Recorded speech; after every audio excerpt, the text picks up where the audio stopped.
Hello साथियों, मैं सुमित आपका एक बार फिर से स्वागत करता हूं आपके अपने यूट्यूब चैनल पढ़ाई लोक में। आज हम लोग फिर से ये तीसरा क्लास लेकर के आ गए हैं। बहुत ही बेहतरीन क्वेश्चन जो रेलवे ग्रुप डी के लिए बहुत ही इंपॉर्टेंट है।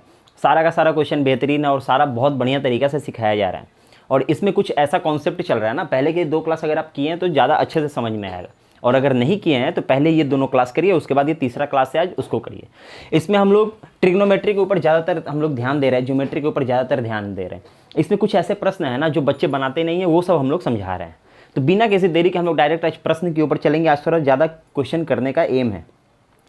तो आप लोगों का लगभग 24 क्वेश्चन अभी तक हुआ है, 24-25 क्वेश्चन। तो आज हम लोग कोशिश करते हैं थोड़ा सा डबल जाने का। समझ में आया? चलिए देखते हैं। सबसे पहला क्वेश्चन देखिए क्या बोलता है।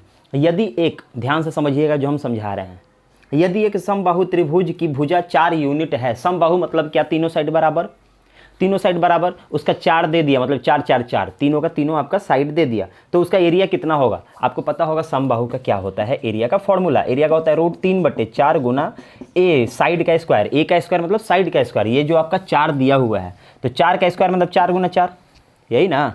बस इससे इसको काट दिए तो 4√3। ये देखिए, ये सब रेलवे पूछ रहा है। इतना ईजी भी रेलवे पूछता है। अभी देखिए लेवल हार्ड हो जाएगा कैसे। अभी 2 मिनट लगेगा। अभी 1-2 क्वेश्चन तो आपका ऐसा ही है। अभी मतलब कि इससे भी बेहतर क्वेश्चन आने वाले हैं, सिर्फ ध्यान दीजिए। ये देखिए अगला क्वेश्चन क्या कहता है, थोड़ा सा ध्यान दीजिएगा। वृत्त ए और वृत्त बी दोनों की त्रिज्या 4 यूनिट है। 2 ठो वृत्त है, दोनों का जो त्रिज्या है, रेडियस है, वो है 4। यदि बिंदु P A पर स्थित है तथा बिंदु Q B पर स्थित है। इतना भी पढ़े अभी तक हमको कुछ नहीं समझ में आया। समझ में आया क्या बोल रहे हैं? अभी जब तक पूरा क्वेश्चन नहीं पढ़ेंगे हम लोग कुछ समझ में नहीं, मतलब कुछ समझ में नहीं आएगा हम लोगों को। इसलिए पहले क्वेश्चन पढ़ लीजिए, देखिए क्या बोलता है। और दोनों वृत्त एक दूसरे को ठीक एक बिंदु पर स्पर्श करते हैं। अब हुआ क्वेश्चन थोड़ा सा क्लियर। एक है वृत्त यहाँ, एक है वृत्त जो कि स्पर्श करता है एक दूसरे को। अच्छा सा थोड़ा कर देते हैं, चलिए। यहाँ स्पर्श किया, ठीक है, स्पर्श करवा दिए एक ठो बिंदु पे। अब वो बोलता है क्या ये वृत्त ए है और ये वृत्त बी है। अब बोलता है इस पर एक ठो पॉइंट है कहीं P, इस पर एक पॉइंट है कहीं Q, ठीक है। मालूम नहीं है वो पॉइंट कहाँ है, यहाँ कहाँ है, एकदम नहीं मालूम है हमको। अब देखिए क्या बोलता है। तो PQ भाग का अधिकतम लंबाई कितना होगा? रेडियस तो दिया हुआ है और PQ का अधिकतम दूरी पूछा है। तो अधिकतम दूरी कभी यहाँ हो सकता है, ये तो छोटा लाइन है। अधिकतम दूरी यहाँ मिडिल से ही होगा, ये वाला सबसे अधिकतम दूरी ये मिडिल वाला ही होगा। मतलब कि जो P वाला जो पॉइंट है, ये P वाला जो पॉइंट है यहाँ पे है, और ये Q वाला जो पॉइंट है यहाँ पे है। इतना समझ में आया? और ये अधिकतम दूरी पूछा है, कुछ नहीं, ये सेंटर होता है ना जी, ये सेंटर। रेडियस तो 4 दिया ही है, रेडियस तो 4 दिया ही है। ये भी रेडियस है, इधर से देखेंगे तो ये रेडियस है, इधर से देखें तो ये रेडियस है, उधर से देखो तो वो रेडियस है। तो अधिकतम दूरी हमको नहीं दिखता है। 4 × 16 यूनिट। समझ में आया? क्वेश्चन इतना बड़ा, समझाने में कुछ नहीं है, समझने में कुछ नहीं है। क्वेश्चन सिर्फ देखने में बड़ा है। नहीं समझ में आया हमको P और Q कहाँ होगा पॉइंट, उन लोगों के लिए भी बता रहा हूँ जिनको एकदम नहीं समझ में आया। बोला A पर एक ठो कहीं पॉइंट है P, B पर एक ठो पॉइंट है Q, लेकिन कहाँ है नहीं पता। लेकिन जब बोला कि अधिकतम दूरी पूछा है तो अधिकतम दूरी यही होगा। यहाँ से यहाँ भी अगर लेंगे तो देखिए उससे तो बड़ा लाइन ये होगा, एकदम मिडिल से जो जाएगा वही ना अधिकतम दूरी होगा। समझ में आया? बस खाली एकदम ध्यान दीजिए, एकदम छोटा छोटा बात पे आपको ध्यान देना है। ध्यान दीजिए, सारा का सारा काम हो जाएगा। अगला क्वेश्चन देखिए क्या बोलता है, फटाफट देखेंगे। tan θ = 5/12 दिया है। देखिए tan θ = 5/12।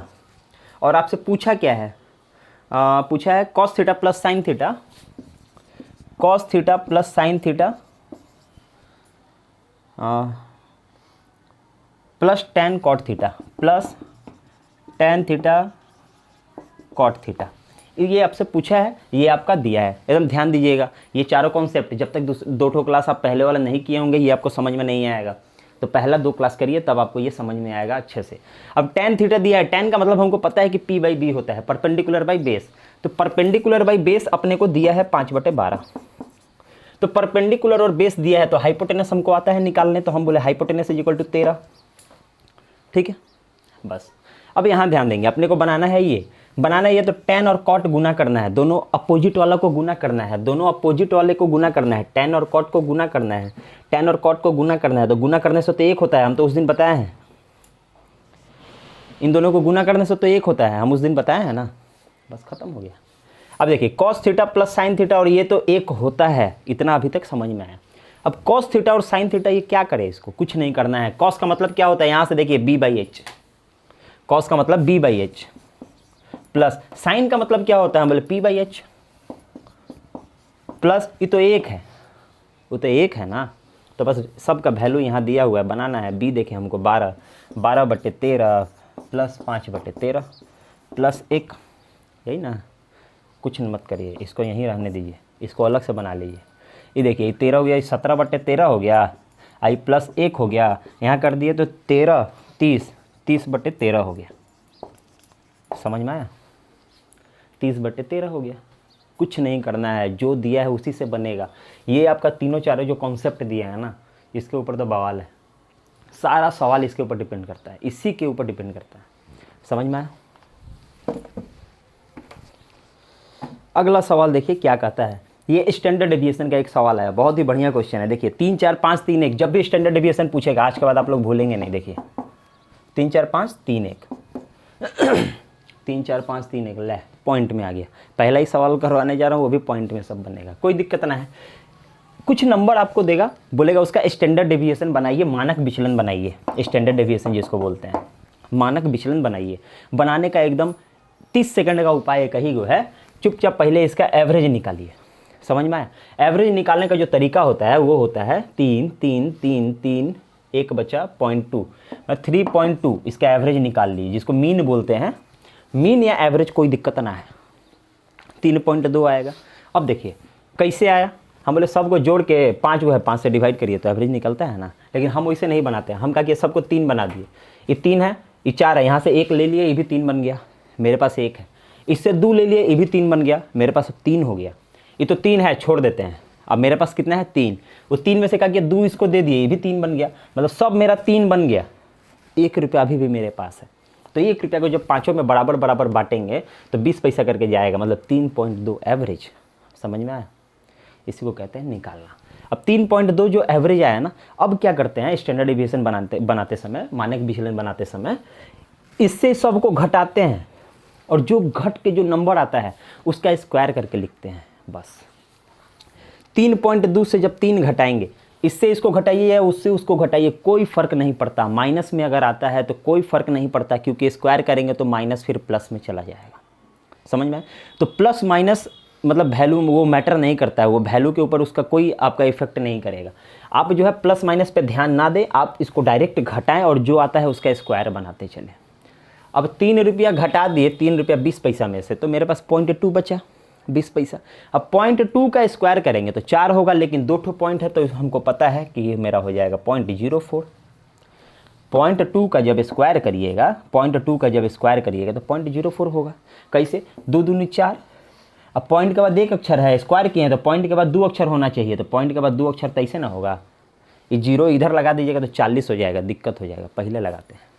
ठीक है, अभी देखिए ये हुआ। अब यहाँ आइए, ये 4 है ना, 80 पैसा बचेगा, तो 80 पैसा का स्क्वायर तो 8 8 64, तो 0.64। इतना समझ में आया। अब इधर देखिए, इससे घटाएंगे तो 18, 18 का स्क्वायर करेंगे तो 324, यही ना। इससे करेंगे तो फिर वही आ गया मेरा 0.04, और इससे करेंगे तो 22 हो गया, 22 मतलब 484, यही ना। ये आपको आना चाहिए, स्क्वायर स्क्वायर निकालना जितना जल्दी हो। इसको अगर करेंगे तो 0 ये हो गया, 6 4 10 8, 18 का 8 हाथ बचा 1, 4 3 7 1 8, मतलब 8.8 आया। ये जो एवरेज आता है ना 8.8, ये एवरेज को डिवाइड करते हैं कौगो संख्या है, 1 2 3 4 5, 5 गो है ना, 5 से। समझ में आया। अब इसको क्या करते हैं, अंडर रूट में डालते हैं, वही आंसर हो जाता है। समझ में आया, आंसर ले। ऑप्शन में तो ऐसा कुछ है ही नहीं है। ओ, इसको राउंड फिगर में ले लिया है, इसको 9 ले लिया है, इसको 5 ले लिया है, 9 के पास में है, इसको 9 ले लिया है। ये अंडर रूट में गया तो ये 3 निकला, ये नहीं निकला तो ये रह गया, यही देखिए ऑप्शन में है। समझ में आया। ये पॉइंट वाला मिल गया पहला ही सवाल, कोई दिक्कत नहीं। अभी एक तो बढ़िया सवाल करवा देते हैं। देखिए अगला सवाल देखिए क्या कहता है। 10 10 9, फिर स्टैंडर्ड डेविएशन का ही एक तो लिए 10 10 9, फिर 10 10 10 10 11 10 11 9, 1 2 3 4 5 6 7 8 9, 1 2 3 4 5 6 7 8 9, ठीक है। बस अभी देखिए, अभी जो बताया वही चीज़, स्टैंडर्ड डेविएशन निकालना है, ठीक है। देखिए कितना फटाफट बनेगा, पॉइंट वाला नहीं है, नॉर्मल है। अब देखिए क्या बोले, सबका एवरेज निकालिए। अभी बोले ना एवरेज, सबसे पहला काम एवरेज, एवरेज या जिसको मीन बोलते हैं, मीन। देखिए 10 10 10 हमको सब में दिख रहा है, 9 और 11 भी दिख रहा है, कोई दिक्कत नहीं, हम सबको 10 बनाएंगे। ये 10 है छोड़ दीजिए, ये 10 है छोड़ दीजिए, ये 9 है ना, इसको 1 देना है, यहाँ से उठा के दे दिए, इससे 1 लेके इसको दे दिए, ये भी 10 बन गया, ये भी 10 बन गया, ये 10 10 तो है ही है। यहाँ भी देखिए ये 10 है, यहाँ से 1 लेके इसको दे दिए, 10 10 बन गया, मतलब कि इसका एवरेज 10 डायरेक्ट बनता है। एवरेज 10 है। एवरेज का मतलब क्या होता है कि सबके पास बराबर बराबर बांट देना, ठीक है। तो ये 10 हो गया। अब देखिए 10 आया, अब सबको घटाएंगे, वही चीज़ अभी जो बताए थे, 10 से 10 को घटाएंगे 0, कोई दिक्कत नहीं, 0 कोई दिक्कत नहीं। 10 में से 9 घटाएंगे तो 1, 1 का स्क्वायर 1 ही होगा। 0 0 0 का स्क्वायर करके क्या करेंगे, यहाँ देखिए एक बार 1 आ रहा है ना डिफरेंस, 1 का स्क्वायर 1 ही होगा। यहाँ देखिए 0, फिर यहाँ 1 का स्क्वायर 1, फिर इससे इसको किए तो 1 का स्क्वायर 1, मतलब कि 4 हो रहा है, 4 हो रहा है। अब हम क्या बोले, जो 4 है ये ऊपर लिखेंगे, जो नंबर है 1 2 3 4 5 6 7 8 9, ये 9 नीचे लिखेंगे, अंडर रूट डाल देंगे, 2/3 आ जाएगा, ये आंसर हो जाएगा। समझ में आया? इसको बोलते हैं कॉन्सेप्ट। अगला सवाल देखिए क्या कहता है, cosec square theta plus 2 tan theta cot theta minus cot square theta, ठीक है। ये क्वेश्चन दिया हुआ है, ये देखिए गुना वाला है, नहीं तो हमको ऐसे ही दिख रहा है, तो ये काम करिए, इसको साइड करिए, cosec square theta minus cot square theta plus 2 tan theta cot theta गुना करने से अभी पता है थोड़ी देर पहले 1 होता है। ये देखिए tan और कॉट अपोजिट वाला गुना करने से 1 होता है, तो 1 लिख सकते हैं। ये देखिए cosec square minus cot square, इन दोनों को भी देख के कुछ याद आता है। कॉसेक स्क्वायर से कॉट स्क्वायर को जब घटाएंगे तो क्या होता है, कल वाले क्लास में ही बताया है, परसों वाले 1, समझ में आया? तो इसका वैल्यू हमको दिख गया 1 है, यह प्लस 2 एकम 2 माने कि 3 आंसर। ये सब सवाल में कुछ रहता नहीं है, देख के बच्चे खाली भागते हैं, यही 3-4 कॉन्सेप्ट लगता है। समझ में आया?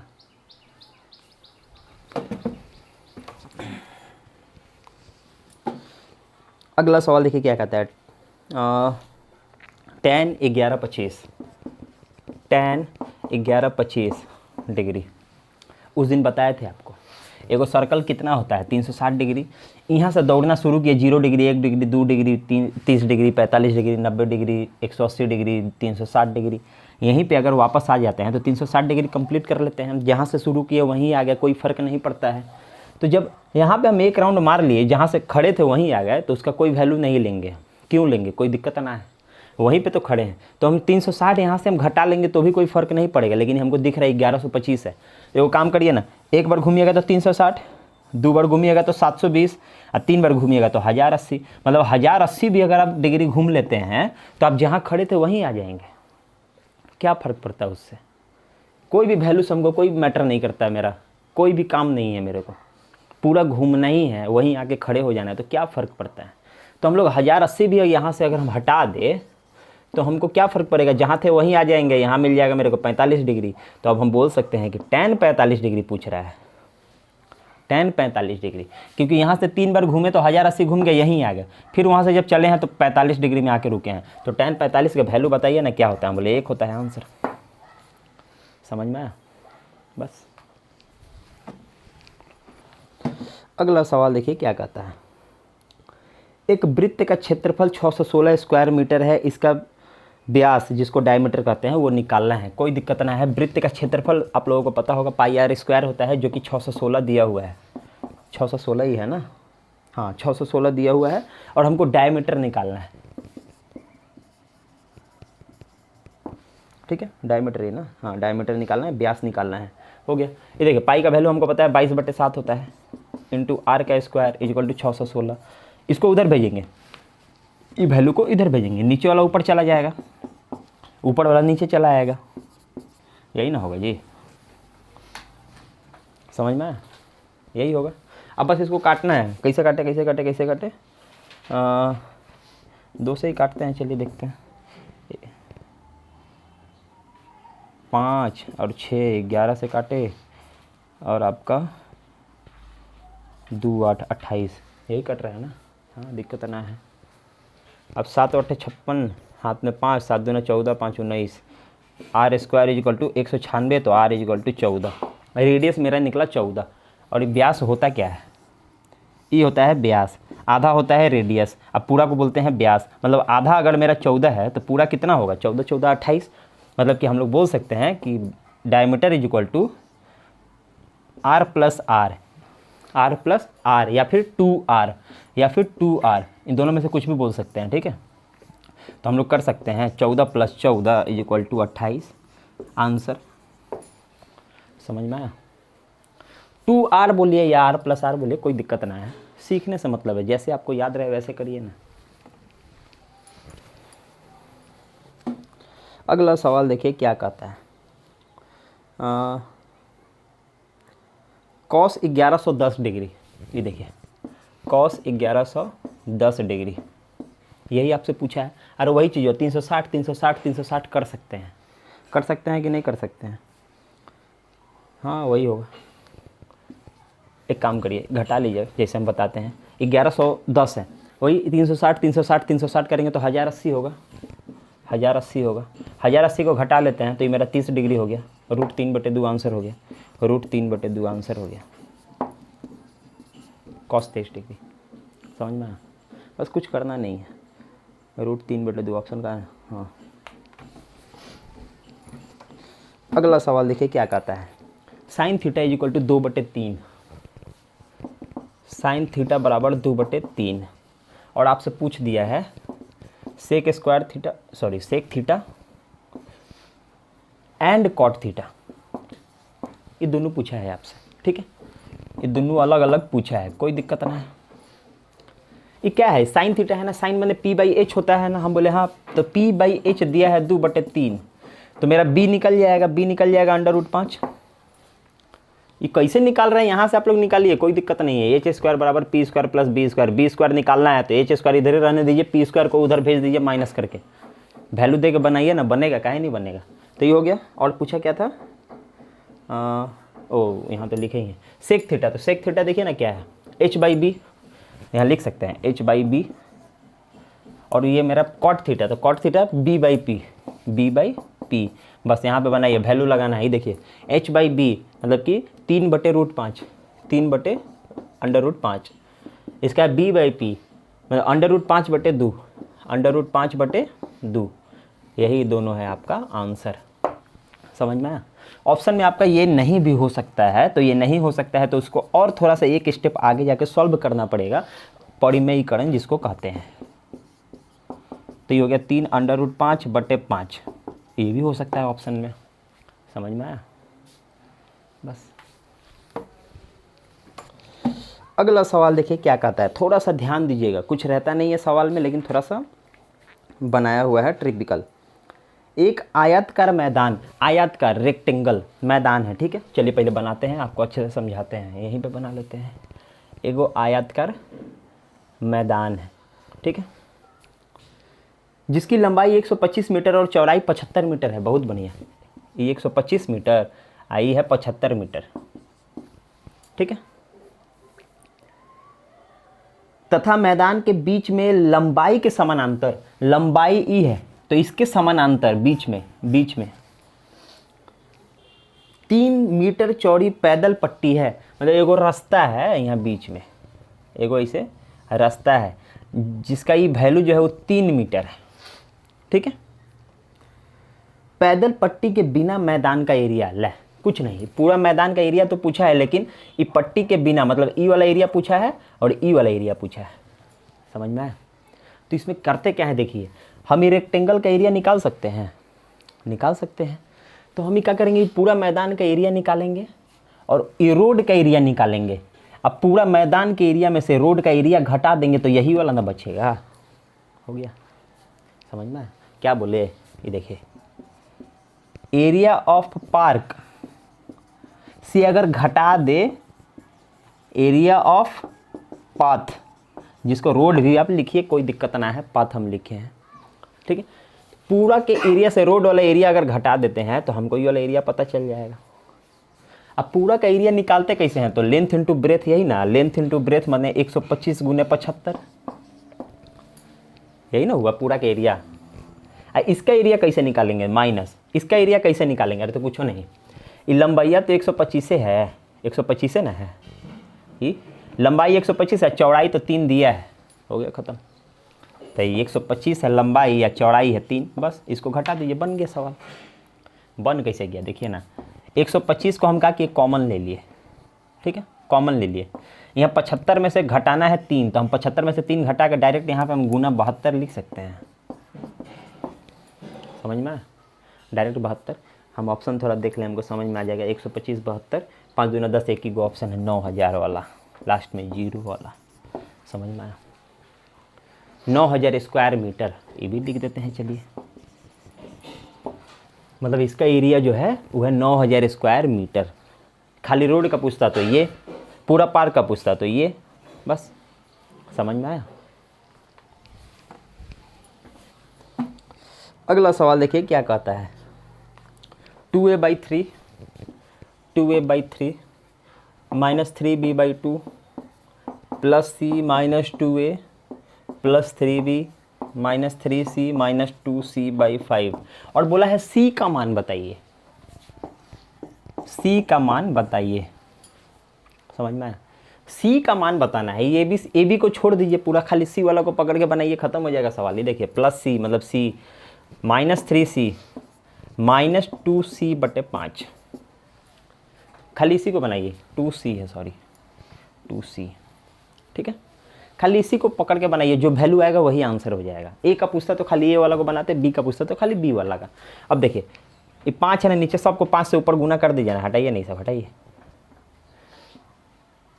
पूरा में नीचे 5 लिख दिया, इसको कर दिया 5 दिया, इसको कर दिया 15c, 5 दिया 15। आप लोग एलसीएम लेके भी बना सकते हैं, दिक्कत नहीं है। अब देखिए 15 2 17, 17 में से 5 गया तो माइनस 12 को c/5, मतलब कि c का जो वैल्यू आया, c का माइनस 12/5 आंसर। ए का पूछता तो ए का ले लेते, बी का पूछता तो बी का ले लेते, समझ में आया। आज का 12 क्वेश्चन ही रहने देते हैं, बढ़ाने का कोई मतलब नहीं है, कल का क्लास में आगे करवाते हैं। हम सोचे थे कि आज 15-17 क्वेश्चन करवाएंगे, लेकिन 12 ही रहने देते हैं, छोटा क्लास रहेगा तो पढ़ने में भी मज़ा आता है। तो आप लोग मन लगा के पढ़ते रहिए, इसी तरीके से बेहतरीन क्वेश्चन लेकर के हम लोग आते रहेंगे, और कल मिलते हैं फिर और ही बढ़िया बढ़िया क्वेश्चंस के साथ, और थोड़ा सा लेंदी प्रोसेस वाले क्वेश्चंस के साथ, लेकिन जो बनेगा वो एकदम इजी तरीका से इन्हीं कॉन्सेप्ट से बनेगा। ट्रिग्नोमेट्री, आपका ज्योमेट्री, ये सब का जो है ना, थोड़ा सा जो एडवांस वाला का जो डर है वो सबको हम लोग निकाल के फेंकने वाले हैं। मिलते हैं कल अच्छे अच्छे प्रश्नों के साथ। जय हिंद, जय भारत।